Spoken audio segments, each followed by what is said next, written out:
like both of us trying to find the answer for the question, and the interviewer will be like a guide for you, and you will be trying to get the solution. So Hi everyone. Today we have with us Nikhil. He was one of the most active members in our coding club, and he's actually a junior of mine. He's graduating this year, and he recently completed his internship at Juniper. So, hi Nikhil. hi. Yeah. So today uh, he's here with us to share his interview experience with HackWithInfy DSE role. So, Nikhil, let's start with more introduction about yourself and then your interview experience. yes, I'm Nikhil, and I will be graduating this year. So I'm currently doing internship in Juniper Networks in the automation team in AIML. Currently building some models and all, working in that for now. And I had participated in Hack Within P when it came for the first time uh, for the college, and I cleared the first round and second round. Like first round was a bit difficult compared to second round, and then after second round, I got the internship. Uh, so, no, not the internship. I Mhm. got the uh, interview link for the interview further. So that's how it all started. And during our time, we had a glitch in the second round. So some of them got the opportunity to write it twice, but I didn't get it. I wrote it only once. So they had Okay. conducted twice for us the second round, and I cleared it in the first attempt itself. Okay. Yeah. So, how was your overall interview experience? Like, what kind of difficulty was the interview compared to online rounds? Yeah, compared to online rounds, the interview won't be much difficult. Like in case of online rounds, we will be having questions on dynamic programming, or we'll be having on trees. But in case of interviews, they majorly see on how you approach the problem, or how you think when a problem is given, and your thought process, rather than Mhm. compared to the algorithms that we usually concentrate on. So it was quite good, and I had it for around 45 minutes or something. That's it, or I guess 1 hour. Yeah, I had it for 1 hour. So that's how the concentration of interview is done. Like they concentrate majorly on the thought process. Mhm. Okay. And what about other subjects compared to DSA and problem solving? How will it be there? Yeah, in case of Hack with Infy online round, we'll be having only DSA problems. But in case of interviews, they ask the questions based on different subjects individually, or sometimes they mix the questions between the subjects. Like they will be asking you about DBMS, and they suddenly relate it to DSA and ask you to tell the approach in the perspective of DSA. So that might also happen sometimes. It depends on the interview as well, but this process is the same. They Hmm. usually try to interrelate the subjects as well, Hmm. and they ask some different questions based on OS also, and they try to relate it to DSA. Yeah, that's how it goes. Hmm. So, like, can you give an example, like how they relate different subjects? Yeah, during the interviews, like they asked to write the query in DBMS. They asked me to write a query, and we had to write the query. So Mhm. after I completed the query, like they asked the approach of how you wrote that, and I usually explain it and write. And later they asked me if I have another approach or something. I told this is the thought process I have, and this is how I solved it. Mhm. So later on, they asked me to write that in C++. In with the same thought process, you have to write that in the C++ perspective, and show them if I can write the Mhm. same thought process, like the same query in C++ as well. So that's how they try to correlate the subjects and intermix them, and ask you the same kind of question in different approaches in that Okay. case. Yeah. So, like, whatever the output will come from that query, we should be able to do that programmatically in C++. Yes, yes. Then we should get the same output in both the cases, and Mhm. the thought process will be same. The approach will be a bit different. That's it. Yeah. Okay. Yeah. And do you have any suggestions for the aspirants, like before the interview, what they should take care of? Yeah, in before the interview, it's better to have a mock interview. In case of our college, in Tech, they usually conduct mock interviews before that, or we can have with our friends itself, like having to have a mock interview, and we can start preparing for the interview from if from before 1 week or something. It will really help. We can keep on practicing, like coding on some platforms like HackerRank or something. Like it's not like you should solve okay these many problems and I need to know all these concepts. It's like you'll be in touch with the problem solving process. So Yeah. yeah, we can have some streak like daily one problem for 1 week or something. Depends on the time you get. Apart from preparing different subjects, that would Yeah. help. Mhm. So that will also train us for like the pressure handling situation, so that suddenly during our interview we don't feel very pressurized.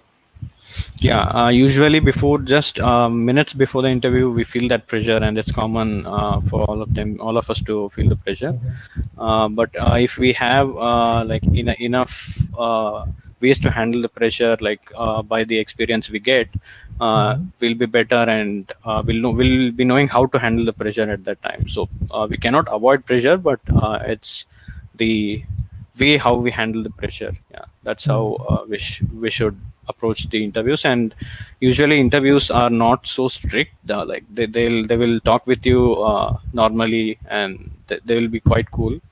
Mhm. But we should not consider it really as some burden or something or pressure. Mhm. Mhm. Yeah. Right. So do you have any suggestions for like during the interview? Yeah, during the interview, it's better that you have eye contact with them. In case of virtually as well, it's better whenever you are explaining, have eye contact. If you're not explaining and you are trying to think or something, think out loud. Like you should tell the thought process to them. Mhm. As when you write it on the paper or something, they will allow you to use pen and paper. So you should think out loud and say whatever you are thinking without any filter. Like you need not Mhm. go for example, you directly need not jump to dynamic programming approach for any given problem. Like you can start Mhm. it with the brute force and then improvise it and then come up with the solution for that. So you should just tell the thought process there. Then Right. yeah, we should be smiling as much as possible, which I lack actually. Mhm. Now I have learned Mhm. to smile, but yeah, Yeah. you should have good smile and eye contact with them. Okay. So basically, like communication is important because if they are not able to know how we directly arrive to that, there will be a Yeah. disconnect. They should be in sync with how we arrive to the solution. Yes, yes, yes. Right. Sometimes what happens is we'll know the approach to the problem as soon as we see it, but that's Mhm. not how they would expect. Like they would expect the thought process from scratch. For example, we might Yeah. be knowing the substring problem in order to get the maximum length of the substring. Like we can directly approach with DP. Even though we know Mhm. that, we should explain the thought process for them. Like how do we arrive to the DP version of it? So that's the Mhm. better approach in the interviews. Okay. Yeah. And any other suggestion, like during interview, is it necessary that it has to go flawless? Like we should answer all questions. No, it's actually not necessary. It's a complete myth.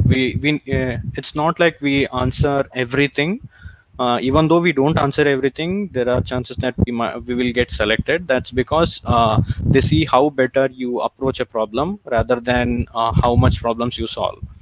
Mm. You can take an instance where the interviewer asks you three questions, and you take a little time in explaining and coming to the solution for first two, and the third one you will get stuck somewhere, or your thought process is not going further.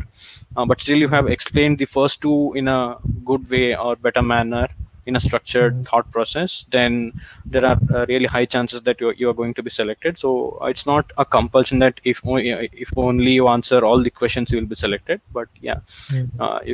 even though you answer two out of three questions, you will get selected. That's how they see the thought process. Yeah. So even if there are one or two hiccups, as Yeah. long as we still continue giving answers to rest of the questions and keep them impressed, we Yeah. still have a good chance. Yeah, we still have a good chance. And if we even like in case of solving the problem, whenever we go in a wrong way, or we might end up we feel that we might end up answering the question in a wrong way. Like interviewer, like they are to guide you to the right approach. Like they will ask the questions in between, asking okay whether this approach is correct or no, or whether you are asking enough questions to clarify the problem. Whenever we have a problem, it will be abstract usually, and we ask the questions and clarify and come to a concrete Yeah. idea. So they will Yeah. actually guide us, like this is the right way, okay, you are going correct. Or if we are wrong, then they will tell that okay, you need to correct yourself here. So we Yeah. So that's actually a usually, part of the process. yeah, we usually never end up answering entirely wrong. It's like we might get stuck up in some thought process. That's it. We usually never end up Yeah. answering wrong. Yeah. Yeah. So it's all about we should just keep trying to find the answer, and they will guide us. Yeah, it's like both of us trying to find the answer for the question, and the interviewer will be like a guide for you, and you will be trying to get the solution. So your thought process, Right. as long as you are in the correct direction, it's going fine. Yeah. So this is like I would like to say, like in most of the cases it happens, but there may be some bad day for you, and interview may not be in a good mood, and it Yeah. may not go this way. But usually you should think of him as a friend only, and try to solve it together. So that's why communicating is always important. Yes. So Usually things go this way. If you had a bad luck someday or something, then interviewer might be in a bad mood and it might go in the wrong way. But this is usually 90% of times how it goes. right. So do you have any pro tips or any key learnings that you want to share? Yeah. Pro tips in the sense, it's basically, as I told, we have to think out loud, and we need to communicate the thought process properly so that they can understand the thought process properly. And also it's important to say your approach in a normal way. Like we should not directly jump into the concept names directly. We have to Mm, tell the thought process, like this is how it goes. It's like mm, doing from basic math or something. We should mm, start it from base and then go it. And whenever you come to an approach, you will find a pattern in that, and you get to know, okay, this is the algorithm that I have used mm, now. Okay, so this is the algorithm. So this is how we have to think out loud there and communicate properly whatever thought process we have. right. So do you want to highlight upon the role of luck? Yeah. Luck matters. Like in case of the interviews, the interviewer might be in a bad mood, or there might be a situation where they are selecting some to only one person out of 10 people they are interviewing, and they have to be strict sometimes. So we can't say that it's only their mood. That might be their pressure as well. So that might be a situations where the interviewer might be strict, or you might have some bad day. You usually solve the questions in perfect way, and that day out of the blue, we might not be feeling good or something. So yeah, luck matters a lot sometimes. Yeah. Mm. Yeah. So finally, do you want to share some personal experience, any funny incidents that you had during interviews? Yeah, I had a funny incident. Yeah, when I was asked in the interview, I was asked to write the query as I told, and Mm, convert it into C++ method. And the interview asked me to write that in a chat box, actually, in the online platform we were using. And I okay. somehow managed to type in there. Like it's Mm, really difficult to type in a chat box which is really small, and I mhm. somehow managed to type it. So usually Okay. in major interviews, they will ask you to code. Mhm, That's common in interviews these days. They might ask you to write the questions in the interview, like the solutions for them in the Google Docs or something. They will share it and ask you to write there. So mhm, we need to be quite familiar with the syntaxes also. That's also mhm, important. Like we don't know if it will be compiled or not, or whenever we are mhm, writing, we'll be writing in a flow, and the interviewer will be observing, and the interviewer will be knowing, okay, this is where mhm, he or she has missed the uh, mhm, syntax or something. They will easily mhm, find out. So we should be familiar with coding as well. mhm, Usually, those are the platforms where we need there will be no color coding or something, uh, Mm. all of that sort. So it Intelligence, will yeah. be, yeah, will not be Yeah. having any intelligence. So it's like Mm. we should practice mainly on writing on paper and or typing it on notepad, or we can use Google Docs for that. Yeah. So, yeah, I think that is it for this session. Yeah, Thank you, Nikhil. yeah, thank you.